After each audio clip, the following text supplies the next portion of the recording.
বাণিজ্যিক কার্যক্রম বাংলাদেশ বেতার ঢাকা।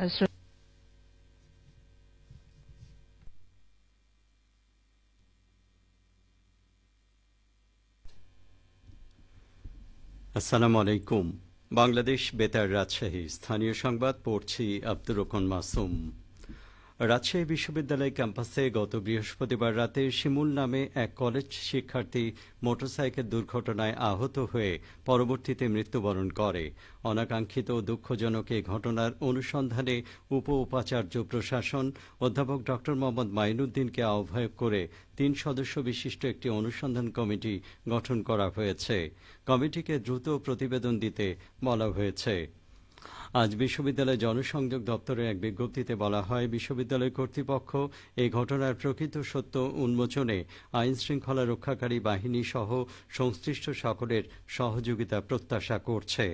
বিজ্ঞপ্তিতে কোনো প্রকার অনুমান নির্ভর ভিত্তিহীন উদ্দেশ্য প্রণোদিত সংবাদ ছড়ানো থেকে বিরত থাকার আহ্বানও জানানো হয়েছে।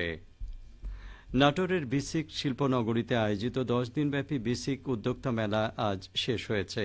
দুপুরে সমাপনী অনুষ্ঠানে শ্রেষ্ঠ উদ্যোক্তাদের পুরস্কার ও সনদ প্রদান করা হয়। বিসিক নাটোর জেলা কার্যালয়ের ব্যবস্থাপক দিলরুবা দীপ্তির সভাপতিত্বে সমাপনী অনুষ্ঠানে বিশেষ অতিথি ছিলেন অতিরিক্ত জেলা প্রশাসক মোহাম্মদ রওশন আলী, অতিরিক্ত পুলিশ সুপার মোহাম্মদ শরীফুল ইসলাম এবং বিসিক শিল্প মালিক সমিতির সভাপতি প্রদীপ আগারওয়ালা।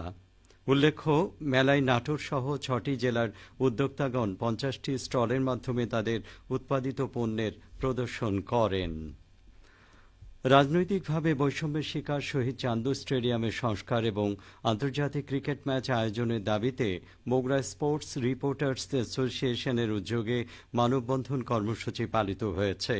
আজ বেলা 11:30টার দিকে শহরের সাতমাথায় এই কর্মসূচির আয়োজন করা হয়। বগুড়া স্পোর্টস রিপোর্টার্স অ্যাসোসিয়েশনের সভাপতি ও জেলা ক্রীড়া সংস্থার সদস্য মোস্তফা মোগলের সভাপতিত্বে মানববন্ধনে সংগঠনের সাধারণ সম্পাদক এইচ আলিম, বৈষম্যবিরোধী আন্দোলনের প্রতিনিধি সহ অনেকেই উপস্থিত ছিলেন। এ সময় সংক্ষিপ্ত সমাবেশে বক্তারা স্টেডিয়ামের প্রয়োজনীয় সংস্কারের জন্য সরকারের কাছে আহ্বান জানান।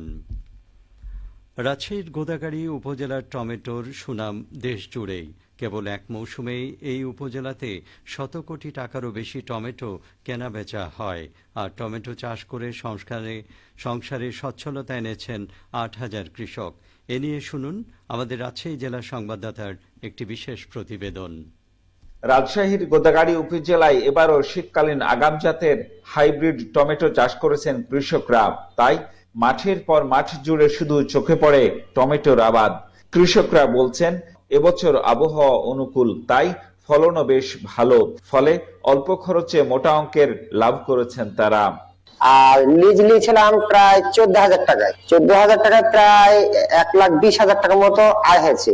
আড়াই বিঘে জমিতে আমার 25,000 টাকা খরচ, সেই আমি পাইকারি বাদ দিয়ে 1.5 লাখ টাকা পেয়েছি। এবার আল্লাহ দিয়েছে, খুব ভালোই আছে।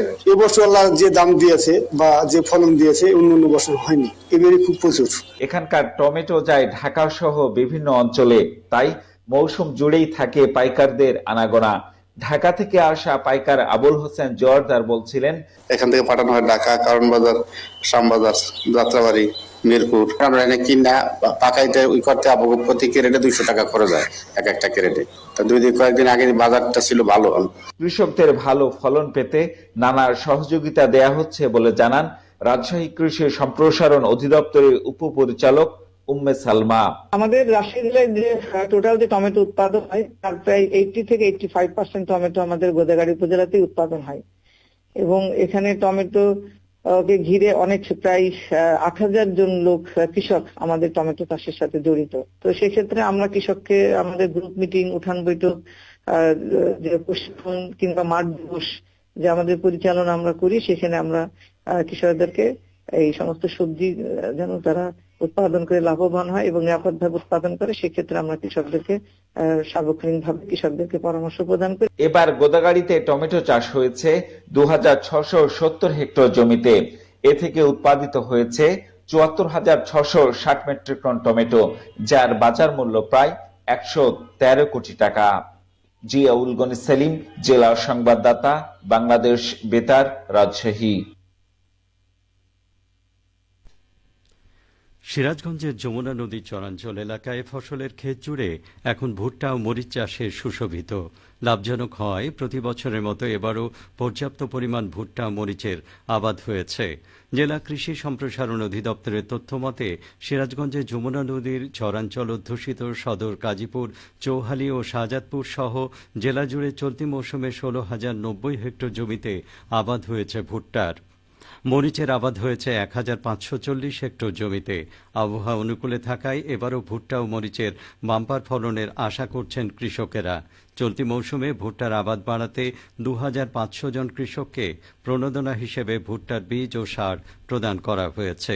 সিরাজগঞ্জ জেলা কৃষি সম্প্রসারণ অধিদপ্তরের উপপরিচালক আজআমু আহসান শহীদ সরকার বলেন, লাভজনক হয় চরাঞ্চলে ভুট্টা ও মরিচের আবাদ প্রতি বছরই বাড়ছে। সবশেষে আবহাওয়া। আজ দুপুর 2টায় রাজশাহীতে তাপমাত্রা ছিল 24 ডিগ্রি সেলসিয়াস। সে সময় বাতাসে আপেক্ষিক আর্দ্রতার পরিমাণ ছিল 60%। রাজশাহী ও পার্শ্ববর্তী এলাকায় আজ সূর্যাস্ত সন্ধে 5:45 সংবাদ শেষ হলো। আমাদের পরবর্তী স্থানীয় সংবাদ বিকেল 4:05।